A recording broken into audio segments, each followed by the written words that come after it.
week and government funding runs out. We did think that this was going to be an issue. We thought that Congress was going to, there's always talk of a shutdown every time government funding runs out now.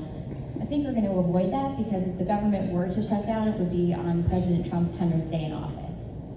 So that is not something that he wants to talk about. It's not something that Congress wants to talk about. They want to give the impression that they're able to govern and keep everything running. So look for another government spending bill at the end of April. I think they'll probably run it through the end of this fiscal year, so then we'll have another government funding issue at the end of October.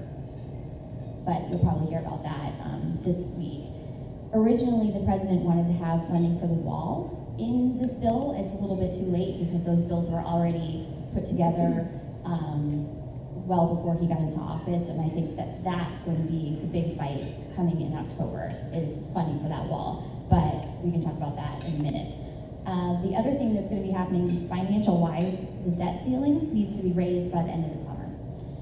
Otherwise, we default on all of our loans, debt, all that stuff.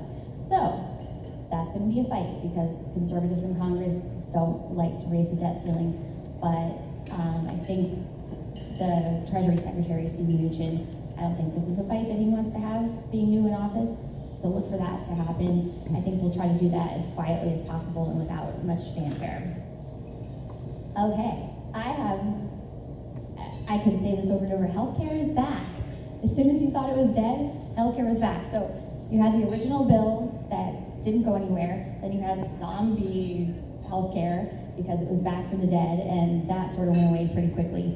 And then yesterday, you hear again that healthcare is back and that they want to vote on it next week because, again, you want to get some kind of healthcare bill through before the 100th day of President Trump's administration. I don't know if they're going to be able to get anything through. You have the same issues that you had last time. You have the so-called Freedom Caucus, that's the 30 to 35 very conservative members over on the right who don't want to see anything except repeal and replace. Or they would just be happy with repeal. They don't want the government to be involved in the administration of healthcare any more than it needs to be via Medicare. The moderates, they're going to probably be the deciding factor here. Can they get them on board? Can they get any Democrats on board? Who knows? Something to keep in mind: the White House does not control Congress's schedule. Congress controls Congress's schedule. So even if President Trump says, I want you to vote on this by this time, well, the speaker can do that, but that doesn't mean that anyone's going to be lined up for it. To me, I'm thinking they're going to have a hard time just because during this last iteration of healthcare, they started talking about pre-existing conditions, and the Freedom Caucus was okay with taking away coverage for pre-existing conditions, as far as we can tell. They were okay with that being part of whatever repeal bill came through. I don't know if that's going to fly with anybody. That's one of the most popular parts of the Obamacare bill, or the Obamacare law. I'm not sure if you can ever roll that back. That is the most popular thing, along with keeping kids on parents' coverage until they're 26 years old. I know I would have appreciated that had I had that opportunity after I graduated college, but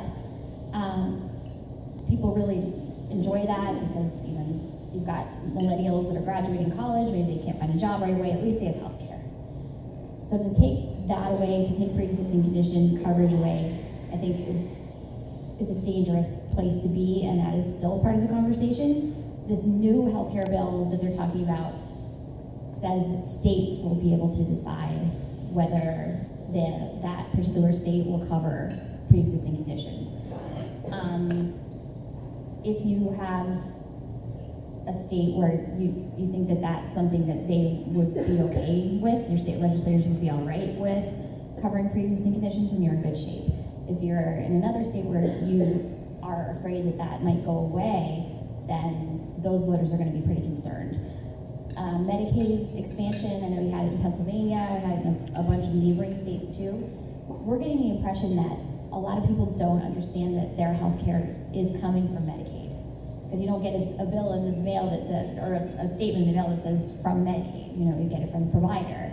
And the idea that Medicare expansion would be taken away somehow, or the pre-existing conditions would go away for people that now have health care that didn't have it before, that's another thing. That's what was dangerous about this bill in the first place, is when you put something like this in place, to roll it back is just so difficult.